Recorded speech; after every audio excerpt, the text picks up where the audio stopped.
आदाब, नमस्कार। मैं रिदा खानम, आप देख रहे हैं सियासत टीवी पर हिंदी समाचार। एक नजर डालते हैं आज की हेडलाइंस पर। सुप्रीम कोर्ट से योगी सरकार को बड़ा झटका, कांवड़ रूट पर नेम प्लेट लगाने के फैसले पर लगाई रोक। राहुल गांधी ने मोदी सरकार से सदन में पूछ लिया वो सवाल जिस पर भड़क गए शिक्षा मंत्री धर्मेंद्र प्रधान। सरकारी कर्मचारियों के शाखा में शामिल होने पर रोक हटने के फैसले पर आया असदुद्दीन ओवैसी का रिएक्शन। महाराष्ट्र में बारिश ने मचाया हाहाकार, स्कूल बंद, कई बांधों ने पानी छोड़ा गया, प्रशासन ने जारी किया हाई अलर्ट। अमित शाह के बयान से सियासी पारा हाई, संजय राउत ने साधा भाजपा पर निशाना। बिहार को नहीं मिल सकता विशेष राज्य का दर्जा, नीतीश कुमार को मिल गया केंद्र का फाइनल जवाब।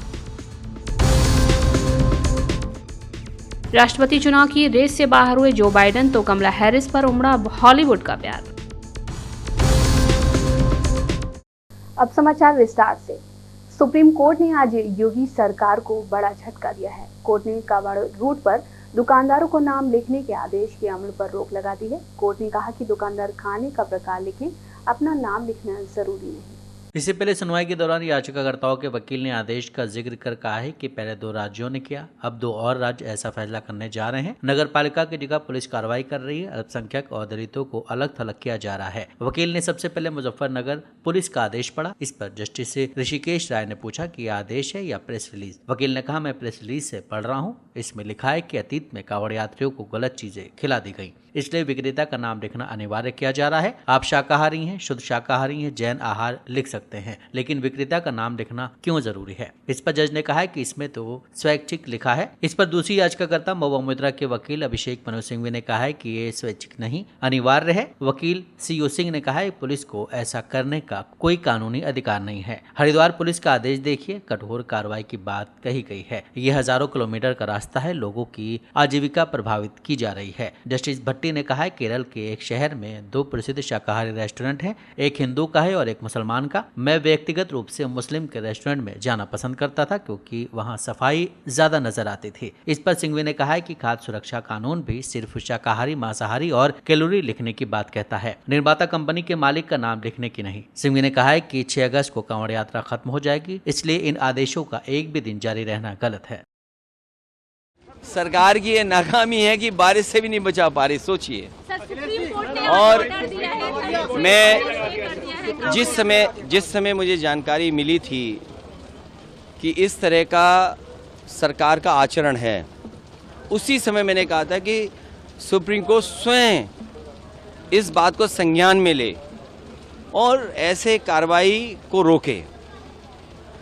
जैसे दिया बुझने से पहले फड़फड़ाता है, जो सांप्रदायिक राजनीति खत्म हुई है, ये सांप्रदायिक राजनीति का दिया फड़फड़ा रहा है, इसलिए फैसला ले रहे हैं। इसीलिए फैसला चाहे इस बात का लिया जा रहा हो कि दुकानों में या और संस्थाओं में नाम लिखा जाए। मुझे उम्मीद है कि सुप्रीम कोर्ट जब इस बात पर चर्चा करेगा और संज्ञान में जब लिया है तो ऐसे कई कदम सरकार उठाएगी, क्योंकि जब सांप्रदायिक राजनीति खत्म होती है तो इसी तरीके से फड़फड़ाएंगे ये लोग। और उसी तरीके से आपने देखा होगा कितने दिनों लगा हुआ प्रतिबंध, उस पाबंदी को भी हटा दिया है। तो सांप्रदायिक राजनीति खत्म होने जा रही है, इसका दुख भारतीय जनता पार्टी को है। संसद का बजट सत्र शुरू होने से पहले आज प्रधानमंत्री नरेंद्र मोदी संसद पहुंचे। इस दौरान पीएम मोदी ने बजट को लेकर अहम बातें बताई। साथ ही विपक्षी दलों से राष्ट्रीय विकास के हित में सहयोग करने और पिछले मतभेदों को दूर करने की अपील। कुचलने का और लोकतांत्रिक प्रयास हुआ। 2.5 घंटे तक देश के प्रधानमंत्री का गला घोंटने का, उनकी आवाज को रोकने का, उनकी आवाज को दबाने का लोकतांत्रिक परंपराओं में कोई स्थान नहीं हो सकता है और इसका कोई पश्चाताप तक नहीं है, दिल में दर्द तक नहीं है। मैं आज आग्रहपूर्वक कहना चाहता हूं, देशवासियों ने हमें यहां देश के लिए भेजा है, दल के लिए नहीं भेजा है। ये सदन दल के लिए नहीं, ये सदन देश के लिए है। ये सदन सांसदों तक की सीमा तक नहीं है, 140 करोड़ देशवासियों की एक विराट सीमा करके ये लिए है। संसद में एक बार फिर से पेपर लीक का मुद्दा उठा है। कांग्रेस सांसद और लोकसभा में विपक्ष के नेता राहुल गांधी ने कहा कि देश को दिख रहा है कि परीक्षा सिस्टम में बहुत सी कमी है। परीक्षा सिस्टम में धांधली की गई है। शिक्षा मंत्री धर्मेंद्र प्रधान ने सबकी कमी गिना दी, लेकिन अपनी कमी नहीं गिनाई। मंत्री जी को रिस्पांस देना चाहिए। मंत्री जी ने सुप्रीम कोर्ट की बात करी, प्रधानमंत्री की बात करी, मगर मंत्री जी को शायद ये बातें समझ नहीं आ रही हैं और वो ये नहीं बता पा रहे हैं कि वो इसके बारे में क्या कर रहे हैं। सर, इसके अलावा प्रधानमंत्री सवाल का जवाब नहीं दिया। कुछ कह रहे हैं लेकर के आप पहले भी बोलते रहे। नहीं, अभी मेरा भैया अभी मेरा नीट पे फोकस है। नीट क्योंकि ये बहुत जरूरी मुद्दा है युवाओं के लिए और काफी मुश्किल हो रही है। हमने कहा था कि इस पे डिस्कशन होना चाहिए और सरकार इंटरेस्टेड नहीं है, मगर हम इस मुद्दे को उठाते रहेंगे और सरकार पे दबाव डालेंगे। सरकारी कर्मचारियों के भाग लेने पर लगा प्रतिबंध हटाने को लेकर आरएसएस ने कहा कि भारत की लोकतांत्रिक व्यवस्था को पुष्टि करने वाला फैसला है। वहीं आपको बता दें कि केंद्र सरकार ने आरएसएस की गतिविधियों में सरकारी कर्मचारियों के भाग लेने पर लगे प्रतिबंध को 58 साल के बाद हटा दिया है। इस पर एमआईएम सांसद असदुद्दीन ओवैसी का बयान सामने आया है कि आरएसएस पर महात्मा गांधी के कत्ल के बाद सरदार पटेल ने और नेहरू की हुकूमत ने उन पर बैन लगाया। उन पर बैन इसलिए निकाला गया क्योंकि उनको ये मानना पड़ा कि वो भारत के संविधान को मानेंगे, वो भारत के नेशनल फ्लैग को मानेंगे और उनको अपना एक रिटर्न कॉन्स्टिट्यूशन देना पड़ा और उसमें कई कंडीशंस थे जो पॉलिटिक्स में हिस्सा नहीं लेंगे। उस ऑर्गेनाइजेशन को आज ये बीजेपी की एनडीए की सरकार ये परमिट कर रही है कि गवर्नमेंट सर्वेंट्स आरएसएस के एक्टिविटीज़ में हिस्सा ले सकते। तो ये मैं समझता हूँ ये बिल्कुल गलत है, क्योंकि आरएसएस का जो मेंबर का ओथ होता है, पहले तो मराठी में था, बाद में उन्होंने उसको संस्कृत में किया, फिर थोड़ा अमेंडमेंट्स किए। वो ओथ आपको कहता है कि वो भारत की डाइवर्सिटी को, प्लुरलिज्म को नहीं मानते, वो तो हिंदू राष्ट्र के ऊपर कसम खाते हैं। सुप्रीम कोर्ट ने विवादों से घिरी नीट यूजी परीक्षा से जुड़ी याचिकाओं पर सुनवाई शुरू की। भारत के मुख्य न्यायाधीश डीवाई चंद्रचूड़, न्यायमूर्ति जेबी पारदीवाला और न्यायमूर्ति मनोज मिश्रा की पीठ ने कहा कि इसके सामाजिक प्रभाव है। इस बीच याचिकाकर्ताओं के वकील ने सुप्रीम कोर्ट में कहा कि एनटीए ने पेपर लीक होने और व्हाट्सएप के जरिए लीक हुए प्रश्न पत्रों के प्रसार की बात स्वीकार की है। याचिकाकर्ताओं छात्रों के वकील की ओर से पेश वरिष्ठ अधिवक्ता ने कोर्ट को बताया कि बिहार पुलिस की जांच के बयानों में कहा गया है कि लीक 4 मई को हुआ था और संबंधित बैंकों में प्रश्न पत्र जमा करने से पहले हुआ।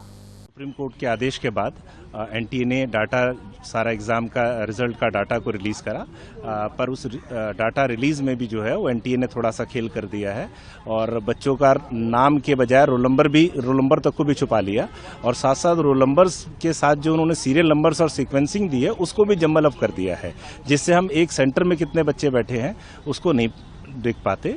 इस संबंध में बच्चों ने, बहुत सारे पिटिशनर जो हैं उन बच्चों ने एनटीए को और ऑनरेबल मिनिस्टर को जो है एजुकेशन मिनिस्टर को दोबारा से डाटा सही तरीके से रिलीज करने के लिए रिक्वेस्ट करी थी। अभी तक कोई डाटा रिलीज नहीं हुआ है। साथ साथ जो भी डाटा रिलीज हुआ उसको एनालाइज करने के बाद जो है एक बड़ी इंपॉर्टेंट चीज निकल के आता है कि अगर टॉप 50 सेंटर्स हम पूरे देश के देखें, क्योंकि एनटीए और भारत सरकार का स्टैंड था कि जो सारे टॉपर्स हैं या सब लोग जो है। जम्मू कश्मीर में आतंकी घटनाएं लगातार बढ़ रही हैं। आज भी राजौरी में सुरक्षा बलों पर आतंकी हमला हुआ। हालांकि सेना ने जवाबी कार्रवाई करते हुए स्थिति को नियंत्रण में ले लिया है। इस पर एनसी प्रमुख फारूक अब्दुल्ला का बयान सामने आया है। ये मैं समझता हूँ बहुत गलत किया उन्होंने। पहले भी यात्रा चलती थी, अमन से चलती थी, वहाँ कोई भी रेस्टोरेंट हो, कोई होटल हो, क्या उनको जरूर लिखना है कि ये मुसलमानों का है, उसका नाम देना है? ये क्या कर रहे हैं? किस नफरत की तरफ चल रहे हैं? वो आज से नहीं, सदियों से ये चल रहा है। वो गंगा का पानी ले जाते हैं अपने घरों की तरफ और एक ये त्योहार चलता रहता है और कभी ऐसा ऑर्डर मैंने नहीं देखा। ये कोशिश कर रहे हैं कि तनाज़ा और बढ़े और मुसलमानों और हिंदू में तफरुका और बढ़ जाए, मगर मुझे पूरी उम्मीद है कि इनकी ये साजिशें जो है ये कामयाब नहीं होंगी। पिछले इलेक्शन में दिखा दिया, इन्हीं वजहों से ये हार गए, उन जगहों पे हार गए जहां पे इनको उम्मीद नहीं थी हारना। 3 नवनिर्वाचित विधायकों के शपथ लेने पर हिमाचल प्रदेश के मुख्यमंत्री सुखविंदर सिंह सुक्खू ने कहा कि 27 फरवरी को जिस प्रकार का भाजपा ने षड्यंत्र रचा और उसके बाद आम लोगों से संबंधित हमारा बजट प्रस्तुत होना था, खरीद फरोख्त की गई, उस राजनीति को जनता ने आईना दिखाया है। हिमाचल की जनता ने कहा कि जनता के वोट से चुनकर जो सरकार लोकतंत्र के पर में बनाई जाती है, उसे नोटों के दम से जुगराने की कोशिश हुई, उसका मुंह तोड़ जवाब जनता ने दिया है। 27 फरवरी को जिस प्रकार का भारतीय जनता पार्टी ने राजनीतिक षड्यंत्र रचा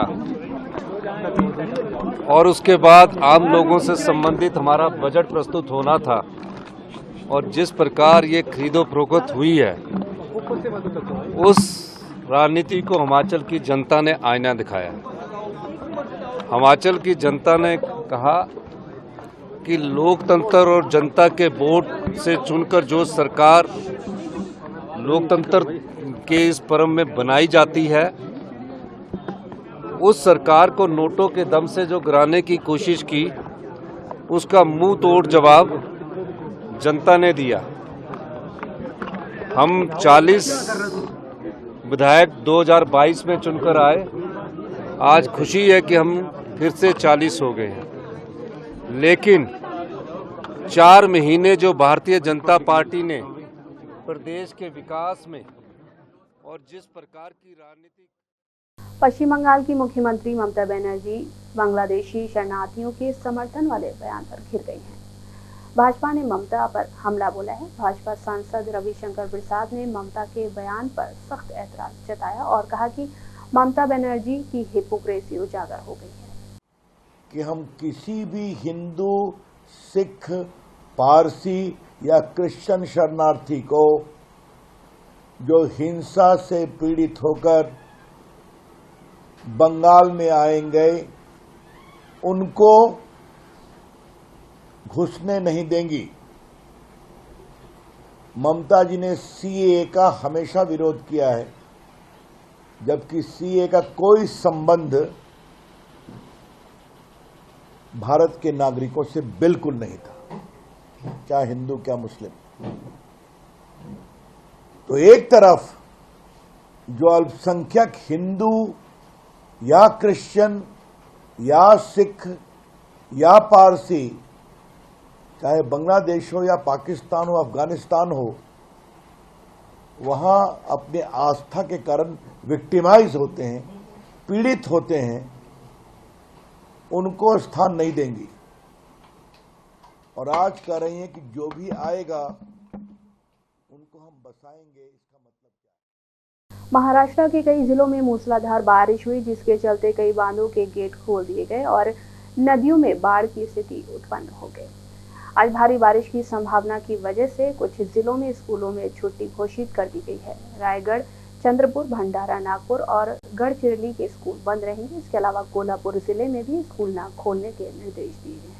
चंद्रपुर शहर के पास से इराई बांध के सभी 7 गेट 1 मीटर तक खोल दिए गए, जिसमें 462 क्यूसेक पानी इराई नदी में छोड़ा जा रहा है। वर्तमान में वर्धा नदी का जलस्तर कम होने की वजह से इराई नदी में पानी तेजी से बढ़ रहा है। हालांकि यदि गोसीखुर्द बांध से पानी छोड़ा गया तो वैनगंगा नदी का जलस्तर बढ़ सकता है, जिसका प्रभाव वर्धा और फिर इराई नदी पर पड़ेगा। एनडीआरएफ ने बताया कि हमने मानसून के मौसम की वजह से वसई, थाने, घाटकोपर, पवई, महाड़, खेड़ और चिपलून, कुड़ाल, कोल्हापुर, सांगली, सतारा में एनडीआरएफ की टीमें तैनात की हैं। इसके अलावा मुंबई में 3 टीमें और नागपुर में 1 टीम नियमित तैनाती के तौर पर तैनात की गई है। टीमें निचले इलाकों और भूस्खलन की आशंका वाले इलाकों में निगरानी कर किसी भी आपातकालीन प्रक्रिया के लिए अलर्ट पर हैं। फिलहाल खुर्द बांध में 2,47,776 क्यूसेक पानी छोड़ा जा रहा है। पहले 23 गेट 1 मीटर और 10 गेट आधे मीटर तक खुले थे, लेकिन अब सभी 33 गेट 1 मीटर तक खोल दिए गए हैं। पिछले 2 दिनों में हुई भारी बारिश की वजह से खुर्द बांध में पानी छोड़ा जाना बढ़ गया है, जिसके चलते प्रशासन ने नदी किनारे के गाँवों को अलर्ट कर दिया है। महाराष्ट्र के कुछ इलाकों में इतनी बारिश हो रही है, सड़कों पर जल जमा हो गया है और कई लोगों के घरों में पानी घुस गया है। महाराष्ट्र में अमित शाह के भाषण को लेकर सियासी पारा हाई हो गया है। अमित शाह ने भाजपा अधिवेशन में उद्धव ठाकरे और शरद पवार पर तीखा हमला बोला था। अब उद्धवकोट के शिवसेना यूबीटी सांसद संजय राउत ने गृह मंत्री अमित शाह पर निशाना साधा। संजय राउत ने कहा कि अमित शाह ये देश के गृह मंत्री हैं, ये कहने में हमें शर्म आती है। अमित शाह ने जिस व्यक्ति पर भ्रष्टाचार का आरोप लगाया था वो अशोक चौहान आज अमित शाह के बगल में बैठे हुए दिखाई देते हैं। इस पर अब अशोक चौहान ने पलटवार किया है। देखिए कि ये बात तो छुपी हुई नहीं है। जब से महाराष्ट्र की राजनीति आप लोग देख रहे हैं, महाराष्ट्र के विधानसभा में भी कई आरोप प्रत्यारोप हुए हैं, तो है स्वाभाविक है कि जो गृह मंत्री जी ने कई उदाहरण दिए हैं, तो जब देश के गृह मंत्री जब कोई उदाहरण देते हैं तो स्वाभाविक उसमें गंभीरता है, सच्चाई है। लेकिन सुप्रिया सुले ने पलटवार किया और कहा कि अशोक चौहान जैसे भ्रष्ट लोग जब उनकी पार्टी में है फिर भी वो इस तरह की बात कर रहे हैं। देखिए, उन्होंने आप पर साधा निशाना कोई भी कुछ भी कहे, ये तो पॉलिटिकल एलिगेशन उनकी तरफ से है। वो कोई मंत्री नहीं है या उनके पास कोई ऐसी कोई प्रूफ नहीं है कि जो मेरे बारे में कुछ शिकायत करे। उनका तो स्टेटमेंट पॉलिटिकल है। तो देश के गृह मंत्री का स्टेटमेंट बड़ा गंभीर है, ये मेरा कहना है।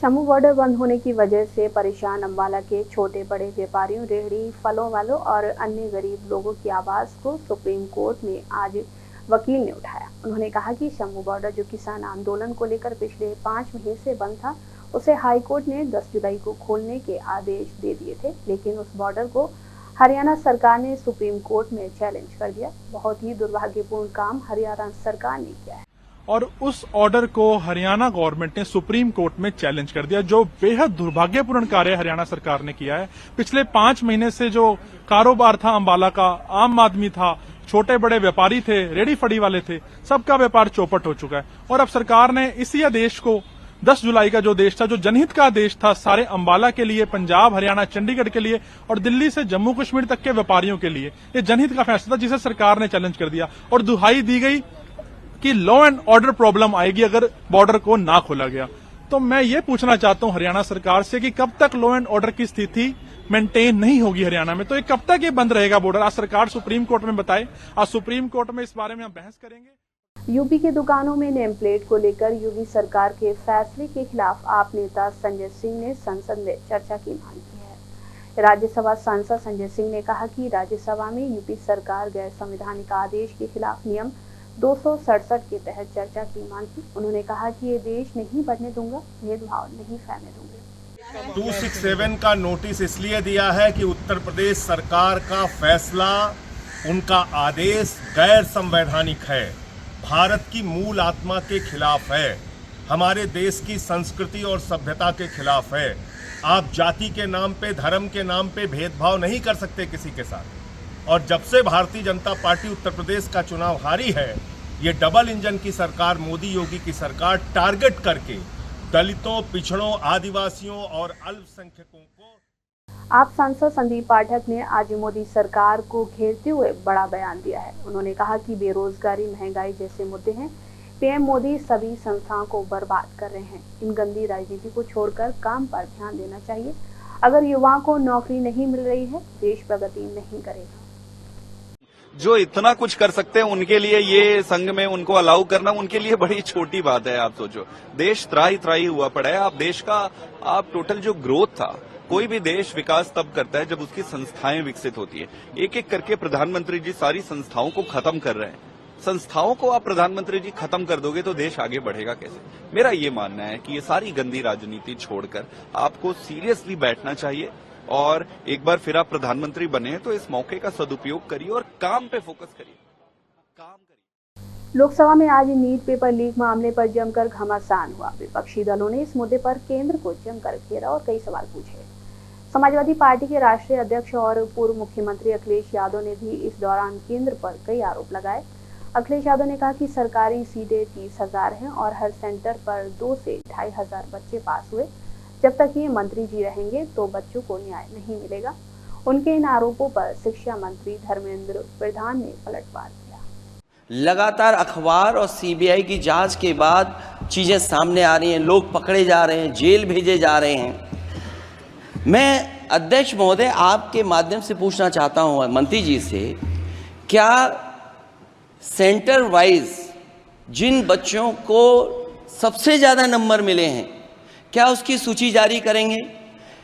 30,000 सीटें जहां हैं, कई सेंटर अध्यक्ष महोदय ऐसे हैं जहां 2,000, 2,500 बच्चे पास हो गए हैं। सरकारी सीटें 30,000 हैं, कई सेंटर में 2,000 से ज़्यादा पास हो गए। कई प्रदेश के ऐसी जगह है जहां पर कुछ सेंटर से 600 से 650 से ज़्यादा सबसे ज़्यादा नंबर है।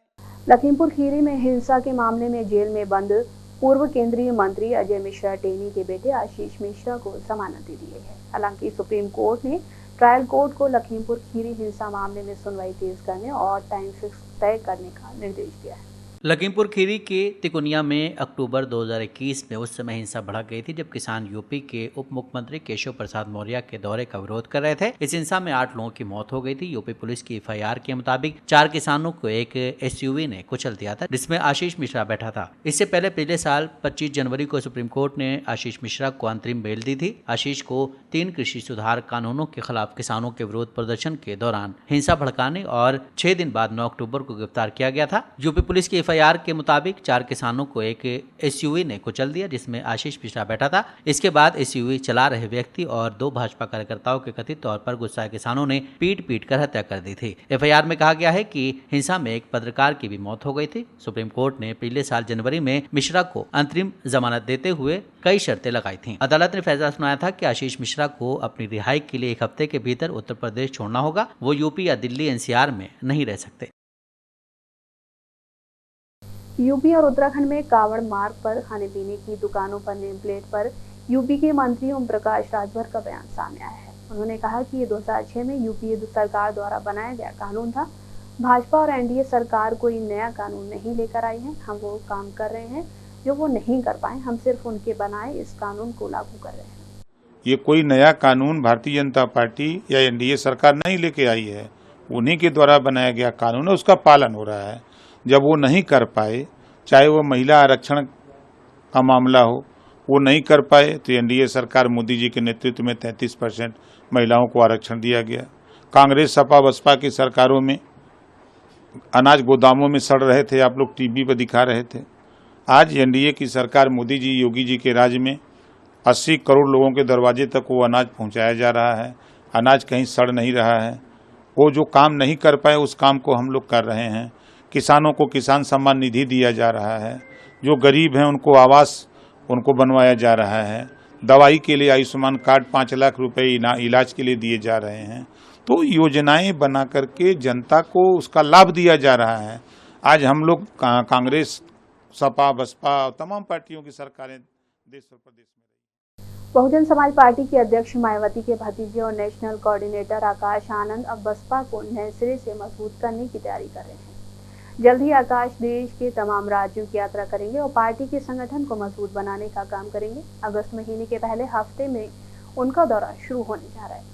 सूत्रों के मुताबिक आकाश आनंद के दौरे को लेकर तैयारी भी शुरू हो गई है। नई दिल्ली स्थित बसपा कार्यालय में उनके कार्यक्रम को लेकर तैयारियों को अंतिम रूप दिया जाएगा। हरियाणा के बाद आकाश दूसरे राज्यों का भी दौरा करेंगे और दलित वोटरों को एकजुट करने की कोशिश करेंगे। लोकसभा चुनाव के दौरान आकाश आनंद ने जिस तरह जोशीले भाषण दिए उससे युवाओं के बीच उनकी लोकप्रियता बढ़ी है। यही नहीं, तमाम राज्यों की इकाइयों ने भी उनसे राज्यों का दौरा करने की अपील की है ताकि पार्टी एक बार फिर से अपने खोई हुई जमीन को वापस लाकर और मजबूत बन सके। जिसके बाद आकाश आनंद ने देश के कई राज्यों का दौरा करने का फैसला लिया। बसपा सुप्रीमो मायावती ने जब से आकाश आनंद को फिर से अपना उत्तराधिकारी घोषित किया है, उसके बाद से वो पार्टी के सभी कार्यक्रमों में नजर आ रहे हैं। पिछले दिनों तमिलनाडु में बसपा प्रदेश अध्यक्ष की हत्या के बाद भी वो बसपा सुप्रीमो मायावती के साथ परछाई की तरह दिखाई दिए। तो वहीं हाल में हरियाणा में इनेलो के साथ बसपा के गठबंधन में भी उनकी भूमिका अहम रही है। जेडीयू के नेता लगातार ये मांग कर रहे थे कि बिहार को विशेष राज्य का दर्जा मिले, लेकिन केंद्र की ओर से बिहार के मुख्यमंत्री नीतीश कुमार की पार्टी को एक तरह से फाइनल जवाब मिल गया है कि ये नहीं मिल सकता। झांझरपुर से जेडीयू के सांसद रामप्रीत मंडल के सवाल के जवाब में वित्त राज्य मंत्री पंकज चौधरी ने लोकसभा में लिखित जवाब में कहा है कि बिहार को विशेष राज्य का दर्जा नहीं मिल सकता है।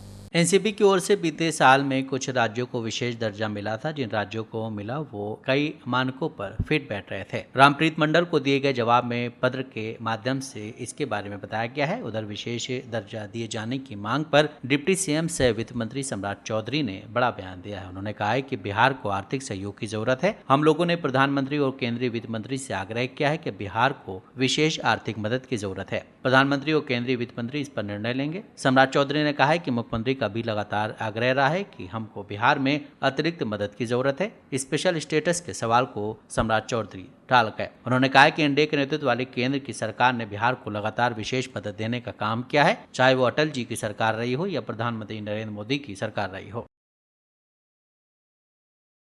राष्ट्रपति पद की रेस से अमेरिका के राष्ट्रपति जो बाइडेन ने हटने का ऐलान किया है। पिछले महीने रिपब्लिकन उम्मीदवार डोनाल्ड ट्रंप के साथ हुई उनकी बहस के बाद से आशंका जताई जा रही थी कि वो राष्ट्रपति पद की रेस से बाहर हो सकते हैं। उन्होंने सोशल मीडिया पर लिखा कि आपके राष्ट्रपति के रूप में सेवा करना मेरे जीवन का सबसे बड़ा सम्मान रहा है। हालांकि मेरा इरादा दूसरी बार राष्ट्रपति पद का चुनाव लड़ने का था, लेकिन मेरा मानना है कि ये मेरी पार्टी और देश के हित में है कि मैं इस चुनाव से हट जाऊं।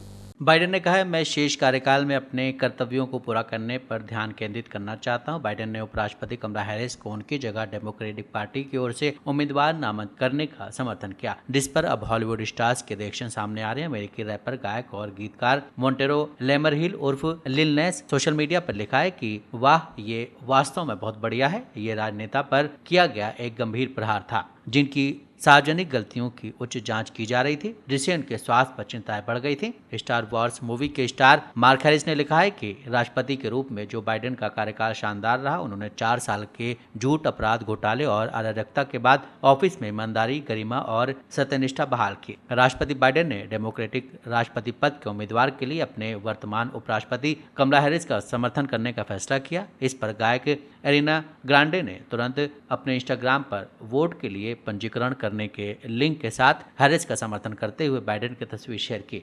वही अभिनेता रसेल ब्रांड ने लिखा है, जो बाइडेन ने दूसरी बार चुनाव लड़ने से हटने का ऐलान करते हुए कमला हैरिस का समर्थन किया है। हम एक अजीब दुनिया में रहते हैं। दोस्तों, डेमी लोवाटो ने अपनी इंस्टाग्राम स्टोरी पर एक फोटो शेयर की है और लिंक भी। ये लिंक डेमोक्रेटिक पार्टी के डोनेशन का है। इसके अलावा कमला हैरिस के साथ फोटो शेयर करते उन्होंने उनका समर्थन किया है। हिंदी समाचार बस यही समाप्त होता है। मुझे दें इजाजत। बाकी खबरों के लिए बने रहें सियासत टीवी के साथ।